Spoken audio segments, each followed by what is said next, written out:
आप देखे होंगे इस फाउंडेशन को 1 रुपया में शमशान दिए गए, अडानी को 1100 एकड़ जमीन 1 रुपया में दिया गया, लेकिन विकास के नाम पे किसानों की जमीन जबरदस्ती कब्जा का ये शुरुआत जो मोतिहारी पिपरा कोठी से महात्मा गांधी के कर्मभूमि चंपारण से जो शुरुआत हुआ है, सरकार के पास पैसे नहीं है, बिहार सरकार के पास आर्थिक रूप से दिवालिया है, शायद आपको जानकारी है या नहीं, वहाँ ट्रेजरी बंद कर दिया गया है। लेकिन बिहार एक ऐसा राज्य है जो सम्राट चौधरी के नेतृत्व में भू माफियाओं को संरक्षण देने के लिए जमीन क्रय नीति अधिग्रहण कानून के विरुद्ध जाकर के उन्होंने लाने का काम किया। 10 लाख एकड़ जमीन कब्जा की लड़ाई लड़ने जा रहे हैं। ये मॉडस ऑपरेंडिस इसी मॉडल के जरिए जमाबंदी तोड़कर, लैंड पूलिंग के जरिए, क्रय नीति के जरिए, तो FIR की कॉपी पढ़ लीजिए, इसमें एक शब्द एक लाइन शुद्ध नहीं लिखने आया अधिकारियों को, और एक जजमेंट देख लीजिए ADM का कि मेधा घोटाले का सबूत है कि बिहार के अधिकारी जो कानूनी एग्जिस्ट नहीं करता है उस कानून के जरिए जमीन को कब्जा करने का प्रयास किया है। ये दोनों अपने आप में क्लासिकल उदाहरण होगा। सभी लोग को नमस्कार। यह भारतीय इतिहास का सबसे दुखद और काला पक्ष होगा जिस चंपारण की भूमि से देश के किसानों की आजादी की लड़ाई की शुरुआत होती है और ब्रिटिश हुकूमत को भारत से बाहर किया जाता है। उसी चंपारण की धरती पर पिपरा कोठी में जो वर्तमान जो सरकार है, जिस लोकतांत्रिक तरीके से चुनी जो सरकार है, जमीन किसानों का छीनने का कोशिश लगातार कर रही है।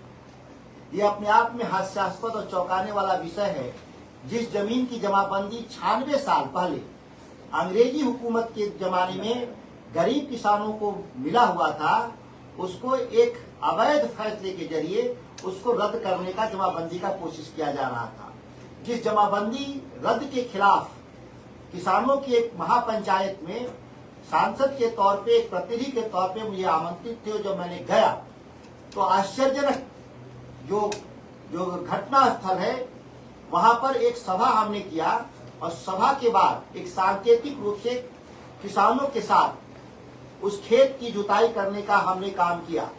वहां पे सैकड़ों की तादाद में बिहार पुलिस जो DM SP के द्वारा वहां भेजा गया। सबसे आश्चर्यजनक है कि स्थल पर एक न्यूनतम जो प्रोटोकॉल है कि कोई भी जब इस तरह के कार्यक्रम होते हैं तो मजिस्ट्रेट वहां पे बहाल होता है। मजिस्ट्रेट के तौर पे DM स्वयं को रहना चाहिए था, SP को स्वयं होना चाहिए था। अगर वो नहीं गए तो अपने प्रतिनिधि के तौर पे सिविल SDO को भेजना चाहिए था या अंचलाधिकारी को भेजना चाहिए था, जो भी।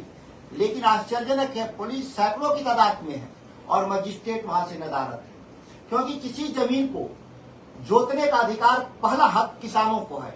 किस अधिकार के जरिए सरकार की पुलिस वहां पे जमीन पर ठेकेदार और भू माफिया, सीधे वहां मैं आरोप लगा रहा हूं आज, वहां के सबसे बड़े भू माफिया वहां के सांसद राधा मोहन सिंह, जिनके नेतृत्व में ये सारी जो कुकृत और कार्रवाई का प्रयास किया जा रहा था। वह जमीन बिहार में इस तरह का माहौल नहीं था, वहां के किसानों की जमीन कब्जा नहीं की जाती थी। विकास के लिए जो जमीन की जरूरत पड़ती थी तो सरकार भू अधिग्रहण कानून के जरिए जमीन हासिल करती थी। ये पहला कानून हुआ है जिसमें बिना अधिग्रहण का, बिना क्रय का सीधे जमीन किसान का 17.5 एकड़ खींचने का या उसको कब्जा करने का प्रयास किया गया। आधार बनाया गया कि वहां एक हम कृत्रिम वाटरफॉल बनाएंगे। सवाल पैदा होता है कि जिस शहर में 400 एकड़ का एक झील हो, मोती झील, उसी मोती झील के नाम पे मोतिहारी का नाम पड़ता है और देश में किसी शहर के भीतर उससे खूबसूरत झील है ही नहीं भारत के भीतर। उसके बाद भी 25 किलोमीटर दूर जाकर हाईवे पर 17.5 एकड़ जमीन इसलिए कब्जा करने का प्रयास किया गया कि बिहार में एक नया मॉडल डेवलप हुआ है।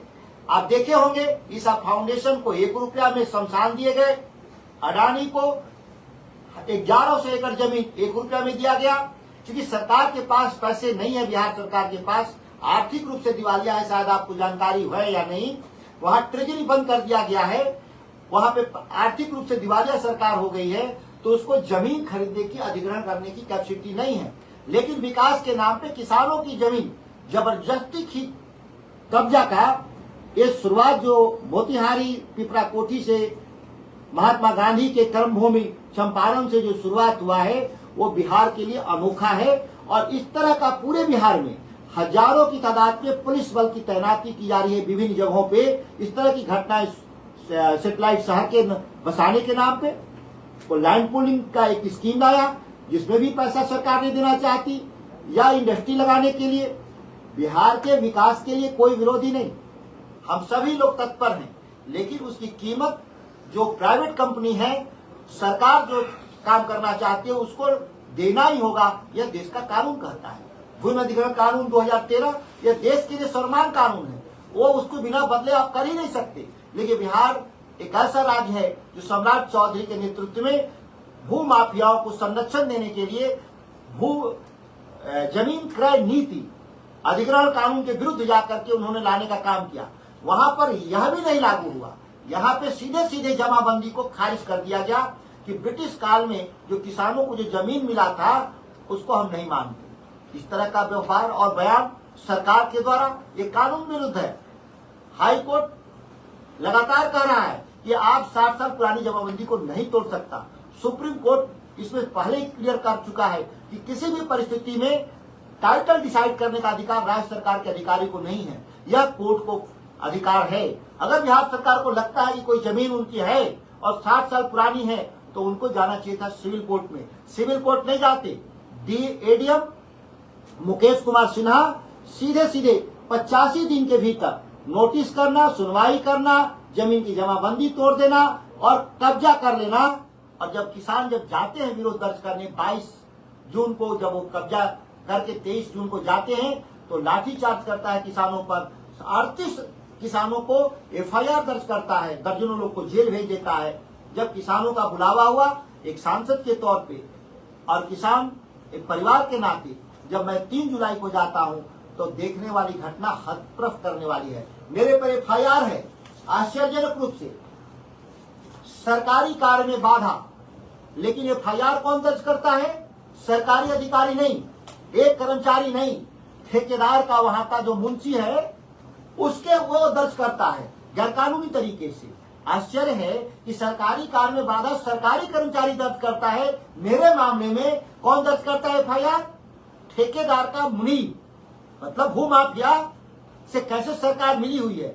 जब वहां घटनास्थल पे डीएसपी थे, इंस्पेक्टर थे, दरोगा थे, 125 पुलिस थी और सिविल एडमिनिस्ट्रेशन के और भी कर्मचारी थे जिनको मैं नहीं पहचानता, उन लोगों ने क्यों नहीं एफआईआर दर्ज किया?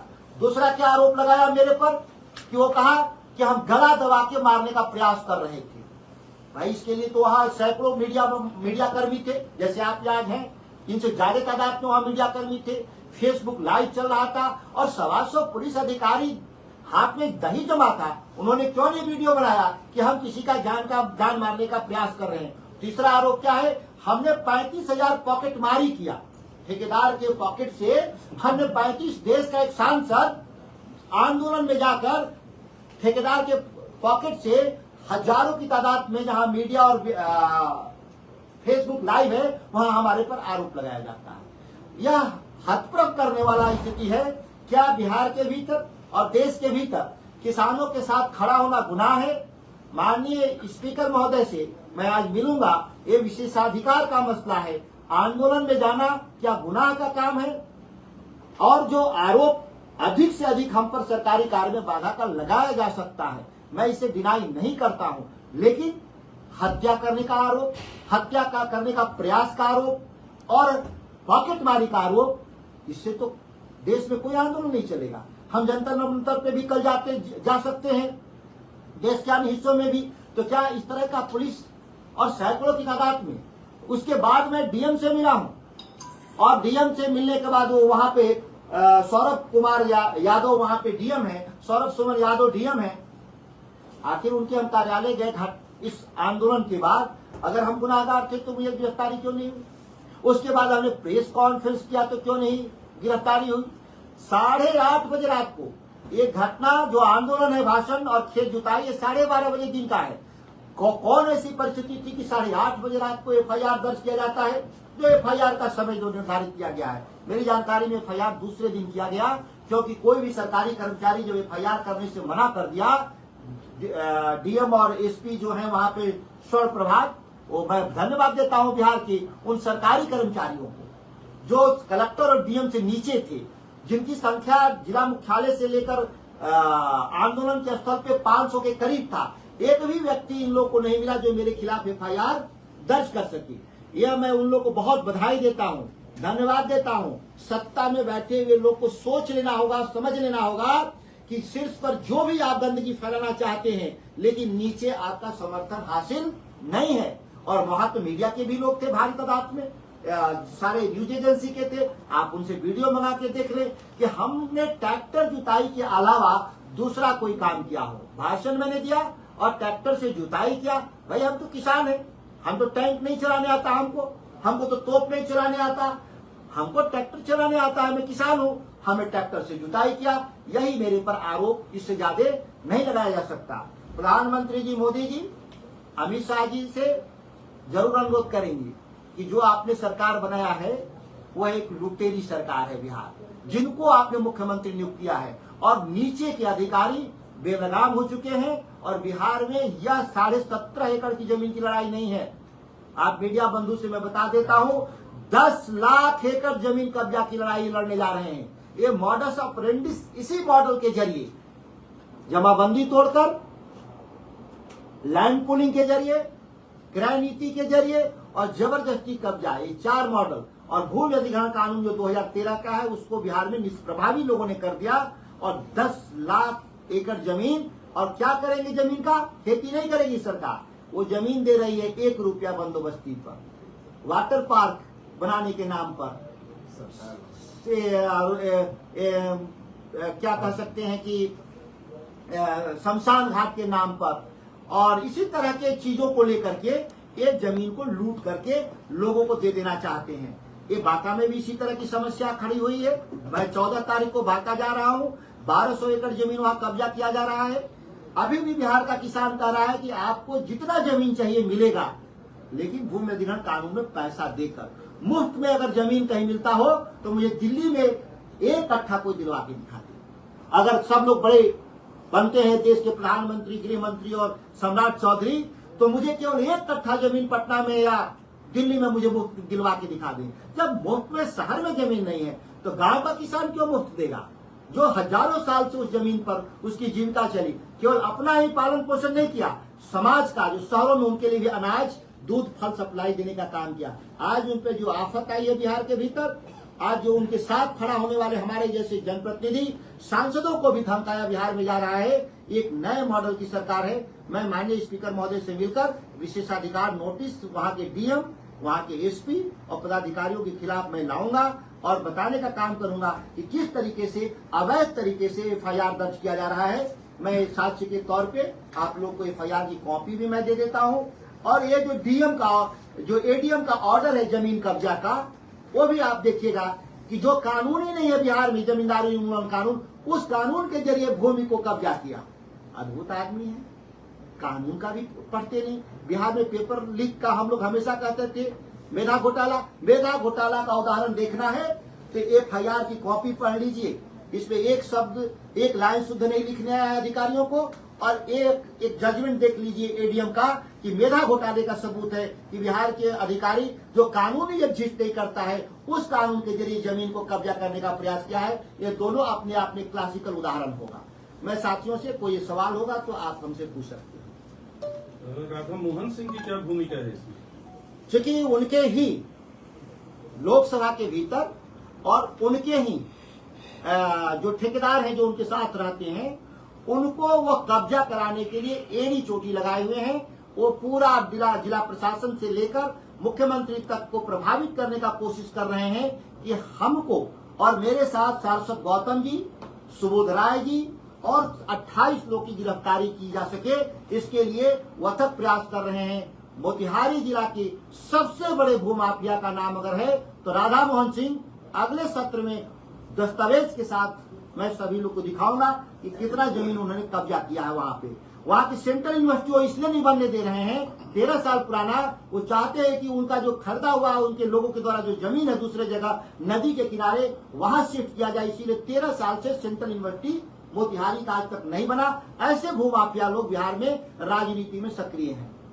सुधाकर जी, आपने जो आरोप लगा राधा मोहन सिंह के खिलाफ, उसके खिलाफ कोई दस्तावेज है कि अलग से मैं दस्तावेज दूंगा, कि मोतिहारी वाली जो घटना इस घटना के अलावा मैं अलग से उनको दस्तावेज दूंगा, कितने जमीन उनके पास है और किस तरीके से अवैध तरीके से रीगा चीनी मिल से लेकर के किस तरीके से जमीन पहले अपने मित्रों के नाम से लिखवाया, फिर मित्रों से अपने नाम पे ट्रांसफर करा लिया, वो सारे सबूत हमारे पास है, वो अलग से मैं दूंगा। क्योंकि आज ये मामला जो अवैध FIR मेरे पर हुआ है और मेरे विशेषाधिकार का जो हनन हुआ है, उस संदर्भ में मैं इस बात को रखना चाहता हूं।